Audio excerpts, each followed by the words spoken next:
Hello everyone, welcome to another segment of maLaNGeNi.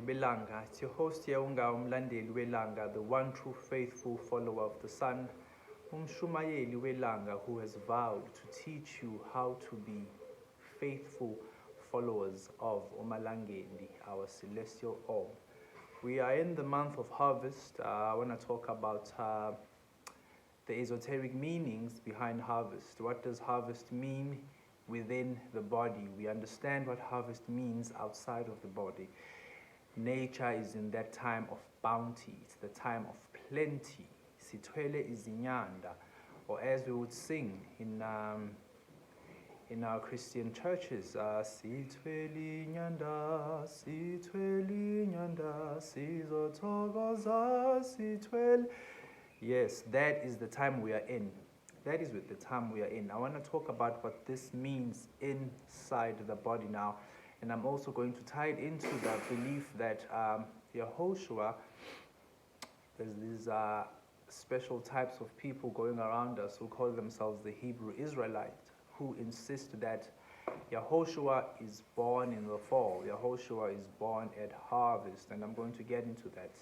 But I will be explaining it from what is happening inside the body. This is from the field of study called solar biology, if I remember correctly. And so we are in March.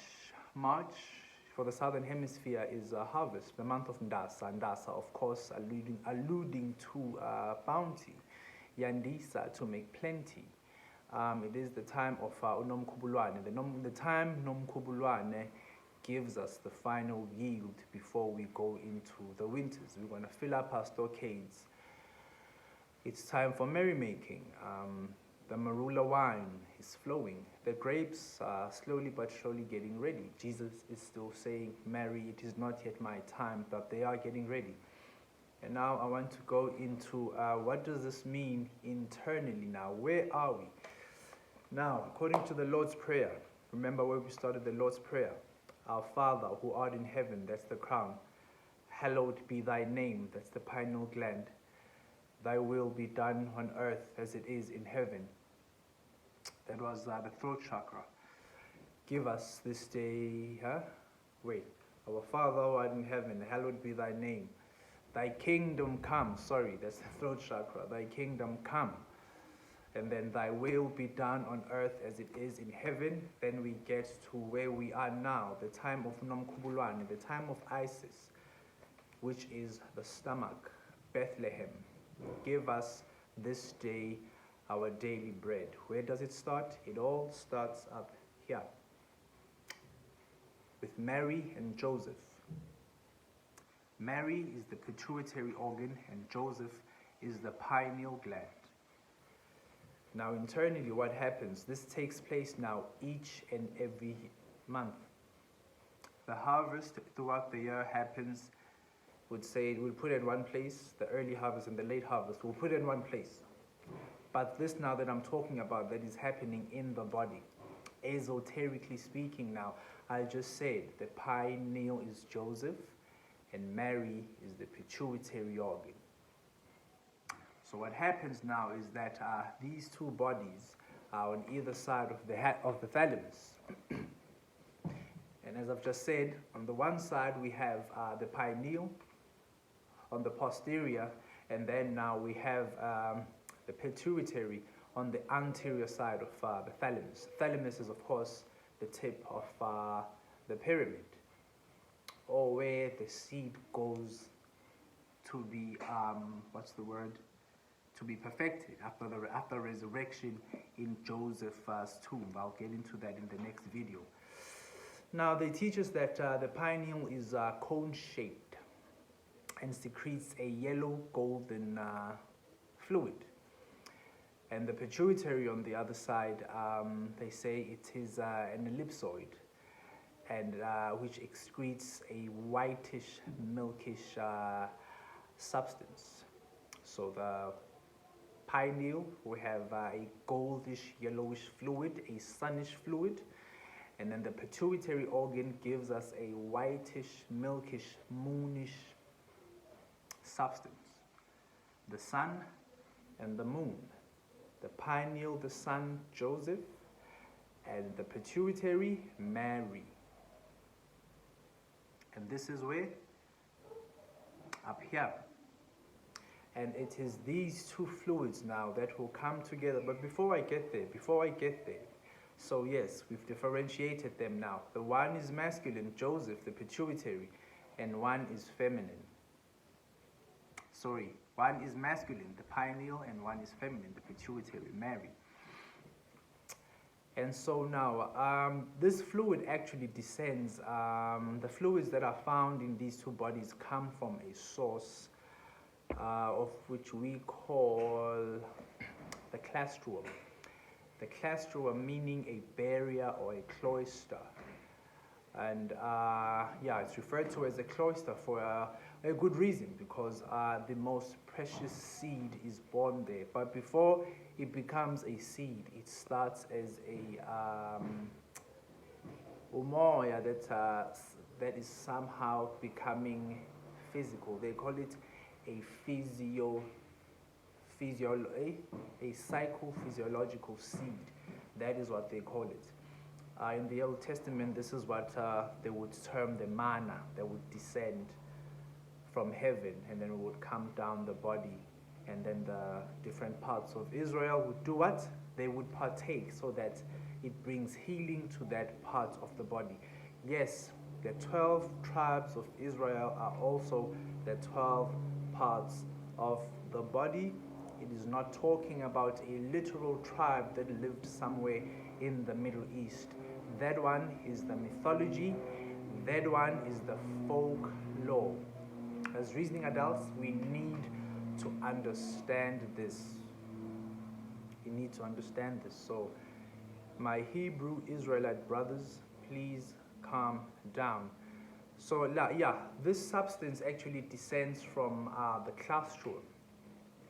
This word now, class, I don't know if you're already hearing it, has given us the allegory of Santa Claus or Santa Claus, of which this is another term for this fluid. Now, this is the most holy of gift, because it is through this gift that enters your claustrum, descends down, and then goes all the way down to Bethlehem. It is through this gift, if you know how to perceive when it comes and be able to raise it back to heaven, or raise a tenth, or raise a tithe. There is a way of allowing this seed to descend, a way of living. And once it's born in the solar plexus, it first descends to the sacral chakra, as Jesus does. He descends to where? He descends to Egypt first. That sacral chakra is that point of the winter solstice. From the time of birth in Virgo, we go Libra, Scorpio, Sagittarius, the winter solstice, and then he begins his journey up to be crucified at the base of the skull at Golgotha, then to be raised to the thalamus. But we are still going down now. And so now, this precious fluid which flows down from the claustrum, it separates, some of it going to the pineal, some of it going to the pituitary body. These are the laboratories of the body. All the mechanics of the laboratory, they are in there. It happens independently of our knowing. And so it's differentiated, and then it takes on the yellow color and the milkish color. Oh yes, what I have not mentioned is, let me go back here and see, what did I miss? Yes, the yellow color is the electric property. Male, masculine, electric, and then the pituitary having that milkish substance, that is the magnetic property. Magi, magnetism, Magdalene. Those are all words that deal with the magnetic effects. The sun, that is the electrics. And so now these two glands are male, the pineal, and female, pituitary. the Joseph and Mary, or Isis and Asar, if you like. Isis and Asar, if you like. Or owesilisa nowesifazane. And of course, owesilisa being the same as Osiris, the masculine and the feminine. And of course, the feminine, Isis, Usisi, who is giving her bounties from Isisu. Isis, Usisi, Isisu, Awusi. Same thing, the feminine principle, the magnetic property.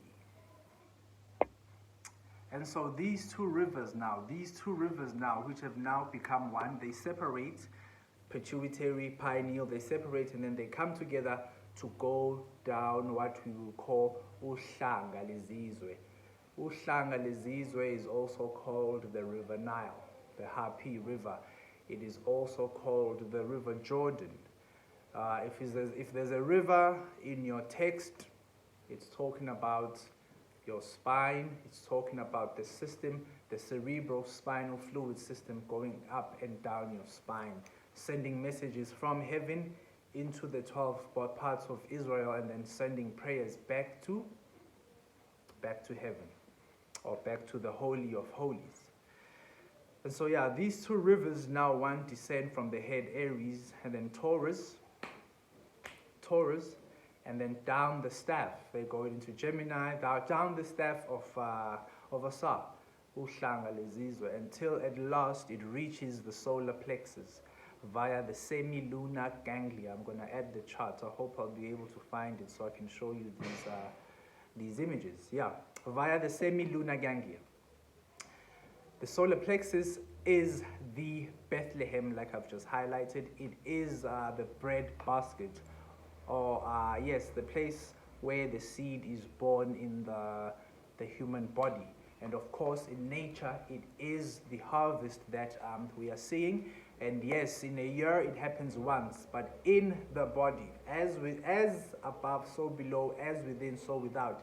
In the body, it happens once every month. So yes, the tummy, give us this day our daily bread.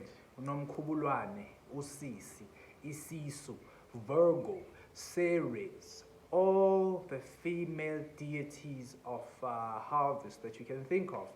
That is where you would place them. You would place them in Bethlehem, the birthplace of YaHoSha, of which YaHoSha says, I am the bread of life. YaHoSha is the yearly harvest. Harvest is salvation. YaHoSha means the salvation. The harvest, the bread and the wine, is the salvation that when taken in, brings at-one-ment to the 12 parts of Israel in the body. We don't have to fight about archaeological data of where Israel is, or the Suez Canal, or the Middle East. Yes, it's part of Africa. We don't have to fight about any of those things.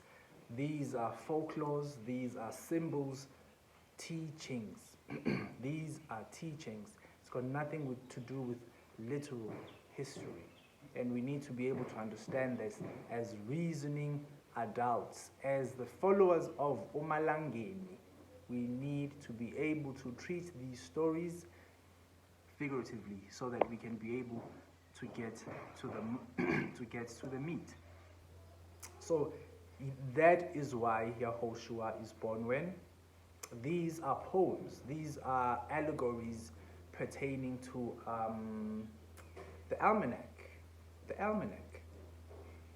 You know, we are living the almanac. It's telling us that at this point, this is in a few weeks we will be going through the Lord's Prayer, or the Last Supper.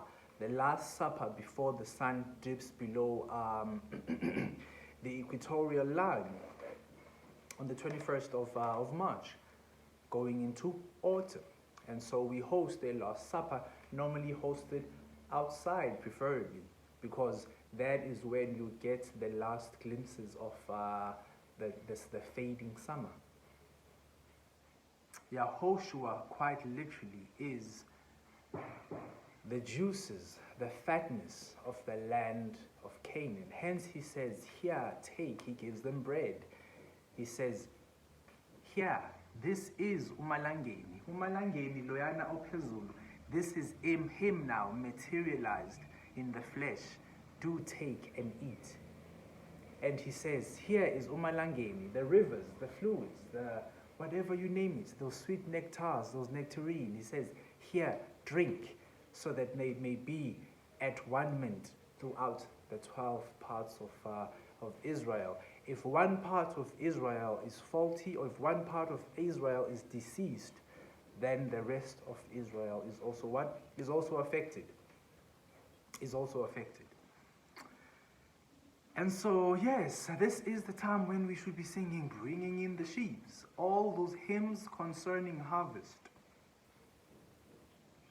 the hymns of thanksgiving, the hymns when we are saying, thank you, ma, thank you, feminine aspect, siyabonga sisu sika nomkhubulwane, because again, you have blessed us with bounty. That which we committed to the ground in faith we have reaped in charity. We have reaped in charity. The Masonic axiom of the three: faith, hope, charity. We sow in faith in August, September, as spring approaches. Then in faith we hope. That's the summer solstice. That the summer solstice sun will ripen that which we will reap in the last harvest. And we reap in charity. We need to reap in bounty for us to be charitable. Faith, hope, and charity. And so, going on. In the solar plexus is a thimble-shaped depression, or a cave or manger. And this now is where this psychophysical seed is said to be deposited. This is where the Holy Child is born, the Immaculate Conception. Imanukela. This is where he's born. The psychophysical seed is also called a fish, primarily due to the odor of this fluid, which is formed in the waters, in the pure seas, in the waters. This is again where the fish symbolism of Christianity comes from. The symbol of which eventually led to the symbol of the Vesica Pisces. But this is why Jesus is tied up with fish. He lives with fishermen. He calls disciples and says, "Come, I will make you fishers of men." He walks on water. He pulls a coin out of a fish's mouth. He feeds the multitude fish and bread, the time of bread. Fish and bread, Pisces and Virgo. If you want to go with it in that direction, that is how now the imagery, even that, that fish symbol, that is how it gets tied into there.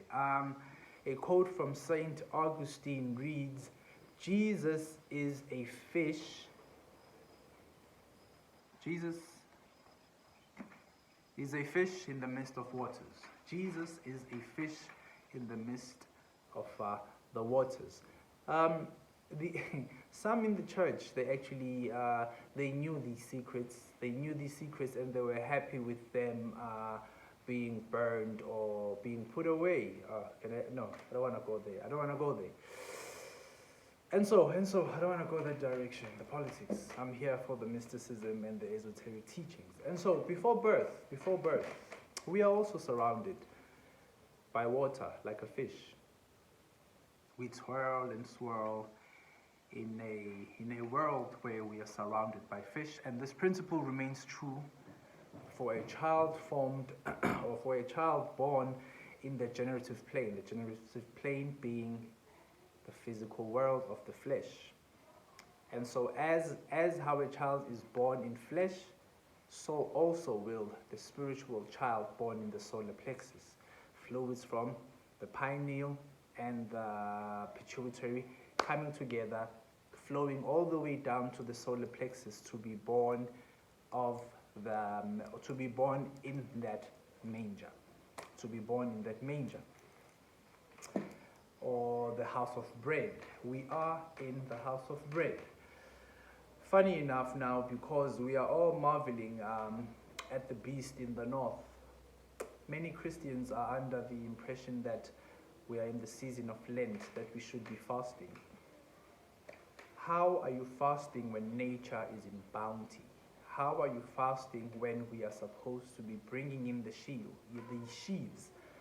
We are bringing in the last yields. How are you bringing those yields in when you are fasting? How are you going to host the annual harvest Thanksgiving ceremony, or the Lord's Supper, the last ritual before we head into winter? How are you going to do that when you are in fasting? We fast when we approach the land flowing with milk and honey. We fast so that we cleanse our bodies of all the preservatives and all the gunk that we are going to accumulate in the winter months, in the months of darkness. When we approach spring in August, going into September, that is when we have Lent. That is where Lent should be. You clean your vessel. You remove all leaven from your vessel that you may enter the land that your fathers, the land that God promised to your forefathers, with a clean vessel, so that you may be able to partake of the fatness thereof. You cannot partake of the nutrients of summer and spring if your body is dirty. So we are now at a time when we are supposed to be feasting or taking in these portions for the last time, because once the sun dips below the fall equinox, the days of less will start again. So we should not be fasting. If you're a Christian or a Hebrew Israelite now, because you are anticipating going into spring, you are not headed into spring, dumbass, you are in the south. You cannot be fasting. And so, yes, that's what I had for you today. And please don't forget to like and subscribe to our channel. I even forget doing these things sometimes.